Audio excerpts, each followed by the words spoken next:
Welcome to the deep dive. Today we're going to set aside the conventional news cycle and jump straight into something. Well, something with a bit more soul, I think. Modern protest music. Specifically, we're looking at Utku's track, Çekip Gidesim Var Buralardan. Which translates to, I want to leave these places. And this isn't just a song. No, not at all. It's a manifesto. When you break down the lyrics, what you have is a complete panorama of social criticism. It really is. It feels like it captures this whole arc of disillusionment. Yeah, everything from that personal, spiritual exhaustion all the way up to, political corruption and just total societal collapse. And that's our mission for this deep dive. We're going to unpack how this track pulls all of that together. Because a lot of protest music can be, well, a little simplistic. Right, just angry. Just angry. But this song is doing something much more profound. It's taking that basic desire to escape and turning it into this really sophisticated critique. It's the sound of a soul that has just been completely worn down. Exactly. It's a journey from observation to a final, devastating conclusion. It's holding a mirror up to a world that's become, well, fundamentally unfair. So to understand that journey, we have to start where the song starts. Trapped. Let's get into that opening image because it sets the tone immediately. The very first line, it just hits you. Kokashehir, bet on cafes. Big city, concrete cage. And we're not just talking about, skyscrapers and traffic here. No. The city itself is the metaphor for modern life. It's an enclosure.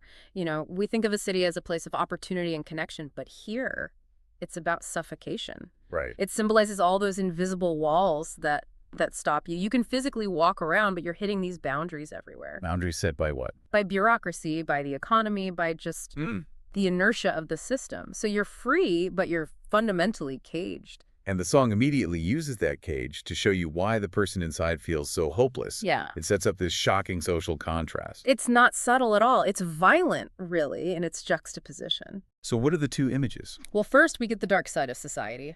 Asakuklar uyur. Hungry children sleep. It's this quiet, deep suffering that nobody is seeing. And it's set against what? Serilar Dishtinlik. Festivity in palaces. Wow. The power of that pairing it's just devastating. It makes you feel like the feast can only exist because of the hunger. That's the implication. The people at the party, they aren't just rich. They represent this hypocritical power because their celebration is a willful act of ignoring the suffering right outside. So it creates this deep structural irony. Exactly. This huge, unbridgeable gap. On one side, you have real human need being ignored, and on the other, this loud, artificial, almost vulgar happiness. And the person in the concrete cage sees this and realizes this isn't an accident. It's the operating principle of their world. And that realization, that's what fuels the need to escape. Okay, so once that rotten foundation is set up, the physical, the economic, the critique goes deeper. It moves from things like money and food to abstract values, human digging. And this is where it really becomes powerful social commentary. It's not just about material poverty.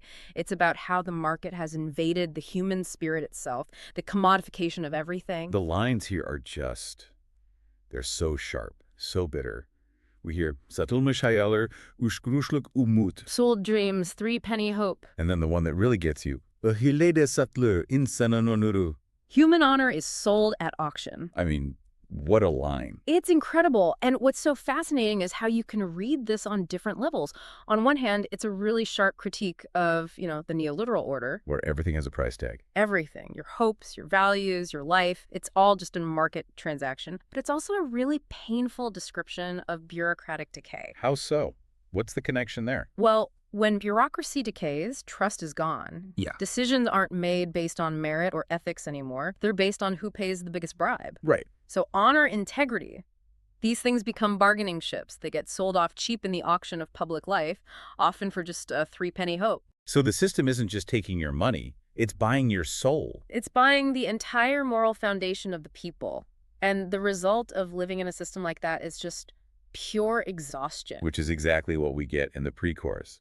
Yıllar geçer, aynı yalan döner durur. Years pass. The same lie goes round and round. That's the moment of recognition, isn't it? It's not one bad leader or one bad policy. It's the feeling that the lie is the system. It's a vicious, endless cycle. And if the lie is just going to keep cycling, then trying to act within that system is pointless. Exactly. That's what makes the decision to leave feel less like anger and more like an existential requirement. Yes, it shifts from I'm angry and I want out to I'm broken and I have to leave to survive. Which brings us right to the chorus, the heart of it. Yeah. This determined retreat. Yeah. And the emotion isn't fire. It's like a slow internal corrosion. It's chillingly quiet. Çekip Gidesim Var Buralardan ne bir veda ne de hatira bırakmam. I want to leave these places. I won't leave a farewell or memory. That part about leaving no memory Yeah. it's so important. It is. You're not just escaping a place. You're dissolving your own existence from it. It's saying the relationship is so toxic that even good memories feel like a contamination now. You have to wipe the slate completely clean.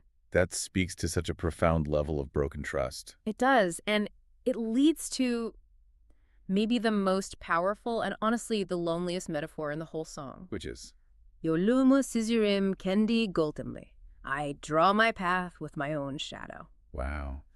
Just think about that image for a second. Drawing your path with your own shadow. It's so isolated. But there's a duality there. Loneliness is a burden, for sure. There's no one else. But it's also the ultimate freedom. How so? Because your shadow is the one thing the system can't buy. It can't option it off. It can't control it. It's the closest thing to your actual self. So when the whole world has failed you, the only thing you can trust to walk with is yourself, Yeah. your shadow. It's the ultimate act of self-rescue. And once that self-reliance is established, the song turns back for one last brutal critique in the third verse. This is where it gets its most political, right? Absolutely. It doesn't hold back at all. It takes on the entire idea of freedom. With the line, Demokrasi derler, sandukta zincir.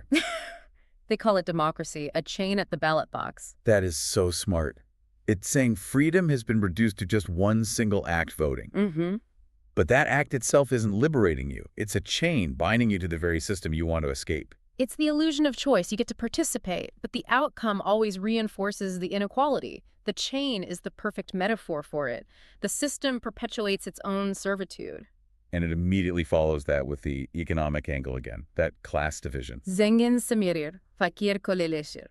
The rich grow fat, the poor are enslaved. It reinforces that feeling that the system isn't broken. No, it's working exactly as it was designed to benefit the few and enslave the many. But the darkest image, the most profound one, comes right after this. This is the moment that signals there's absolutely no possibility left. I know the one you mean. Kulur arazinda, aradum umudu, ama kulubile, satılmış pazarda. I searched for hope among the ashes, but even the ashes are sold in the market.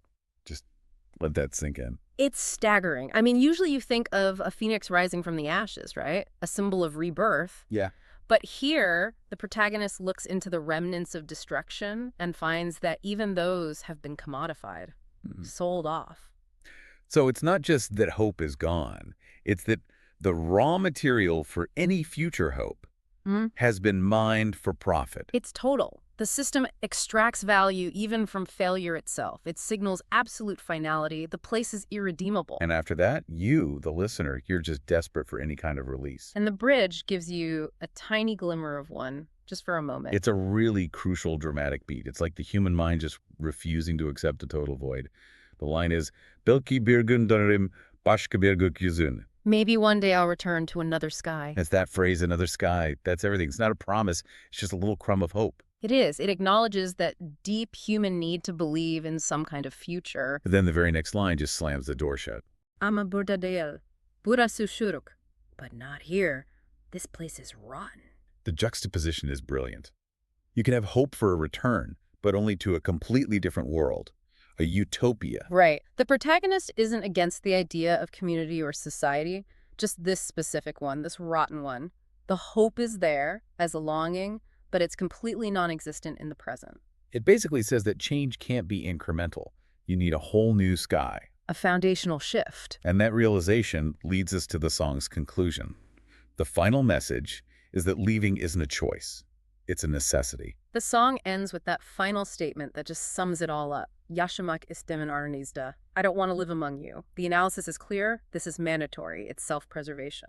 When the place itself is hostile to your honor, to your dreams, to your very ability to be reborn, staying isn't an option. Leaving becomes the only moral choice you have left. And the outro imagery just solidifies that journey start. Uzak, sessiz, karyol. Distant, silent, black road.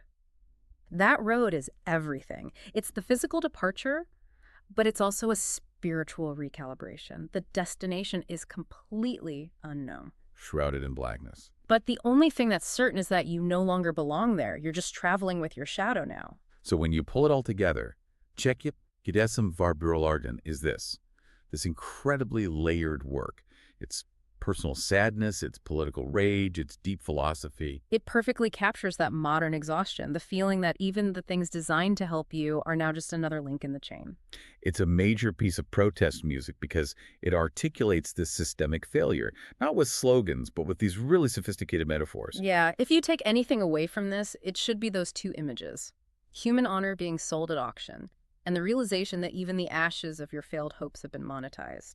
For you, listening to this, I mean, this analysis of spiritual and informational exhaustion has to feel relatable. If you've ever felt like you're drowning in noise and systemic failure, where that same lie goes round and round, this song gives a language to that feeling. It forces you to ask where your own lines are. And that leads to the final question the song leaves us with. If the journey starts on that distant, silent black road, because a return is only possible under another sky, what would it take? Or would have to change. Exactly. What foundational, ethical, institutional shifts would need to happen in our world, in our cities, in our politics, to make that other sky possible right here? What stops a place from becoming definitively rotten? A powerful thought to reflect on as we all navigate our own concrete cages. Thanks for joining us for this deep dive into the poetry of a necessary retreat. We'll see you next time.